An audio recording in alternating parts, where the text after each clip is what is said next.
Hyderabad old city Gulzar house అగ్ని ప్రమాదంపై అధికారుల దర్యాప్తు కొనసాగుతోంది. 17 మంది ప్రాణాలు బలి తీసుకున్న ఘటనకు కారణాలు ఏంటి అన్నది అధికారులు ఆరా తీస్తున్నారు. దర్యాప్తు బృందం నేడు మరోసారి గుల్జార్ హౌస్ను పరిశీలించనుంది. షార్ట్ సర్క్యూట్ కారణంగానే ప్రమాదం జరిగిందని ప్రాథమికంగా అంచనా వేశారు. నిరంతరాయంగా ఏసీల వినియోగంతో కంప్రెషర్ పేలినట్టు భావిస్తున్నారు. వెంటనే అవి పక్కనే ఉన్న విద్యుత్ మీటర్లకు పాకాయి. దీంతో మంటలు వేగంగా వ్యాపించాయి. ఒకే చోట 14 ఏసీలు ఉండటంతో ప్రమాద తీవ్రత ఎక్కువగా ఉంది. అయితే ప్రమాద కారణాలను ఇంకా అధికారికంగా ప్రకటించలేదు. అక్రమ విద్యుత్ కనెక్షన్ కోణంలోనూ దర్యాప్తు అధికారులు విచారణ చేస్తున్నారు.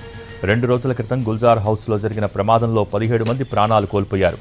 మంటలు రేగటంతో టెర్రస్ పైకి వెళ్లలేక కిందకు రాలేక ఆ భవనంలోని వారు ప్రాణాలు కోల్పోయారు.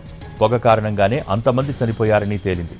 ప్రమాదం గురించిన సమాచారం అందిన వెంటనే అగ్నిమాపక సిబ్బంది రంగంలోకి దిగినా 17 మందిని కాపాడలేకపోయారు.